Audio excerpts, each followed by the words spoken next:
গহপুৰৰ ডাঠকলাত এতিয়া বড়ো ধানৰ কৃষি কাৰ্য কৰাত ব্যস্ত হৈ আছে কৃষকসকল আৰু মই উপস্থিত আছোঁ কৃষি পথাৰত। মোৰ সহযোগীয়ে দেখাব এই মুহূৰ্তত। আৰু এই অঞ্চলৰ ৰাইজে বড়ো খেতিৰ ওপৰত বহুখিনি নিৰ্ভৰ কৰে।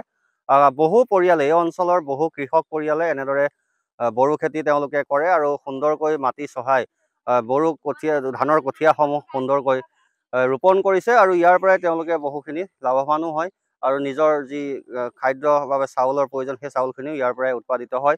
স্থানীয় কৃষক আছে, মই আপোনাৰ ওচৰলৈ আহিছোঁ। বড়ো ধানৰ খেতি কিমান দিন হ'ল লাগি থকা?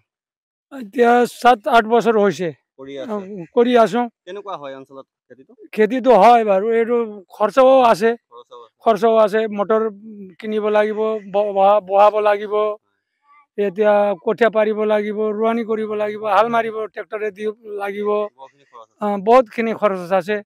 চৰকাৰ ফালে পৰা চোৱা নাই, দিয়া নাই একো। এতিয়া নিজে নিজে কৰি আছো, কষ্ট মষ্ট কৰি। সকলো ৰাইজে ঘৰে ঘৰে কৰে, নহ'লে কি খাব? কৰিবই লাগিব। বাৰিষাত নহয়, বাৰিষা পানী আহি পেলাই চব লৈ যায়, সেইকাৰণে বড়ো ধান কৰোঁ।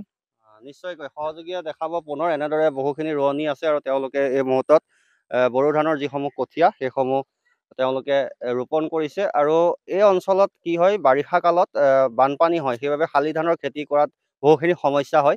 সেইবাবে সুন্দৰকৈ ইয়াত পানীৰ ব্যৱস্থা কৰি বড়ো ধানৰ খেতি কৰে, প্ৰত্যেক কৃষকেই কৰে আৰু ইয়াৰ পৰা দুপইচা লাভৱানো হয় আৰু ঘৰখনৰ বাবে যি খাদ্য বা অন্নৰ প্ৰয়োজন সেইখিনি এই বড়ো ধানৰ পৰাই তেওঁলোকে যোগাৰ কৰে। আৰু এনেদৰে গহপুৰৰ ডাঠকলা অঞ্চলত এতিয়া প্ৰতিগৰাকী কৃষক ব্যস্ত হৈ পৰিছে বড়ো ধানৰ কৃষি কাৰ্য কৰাত।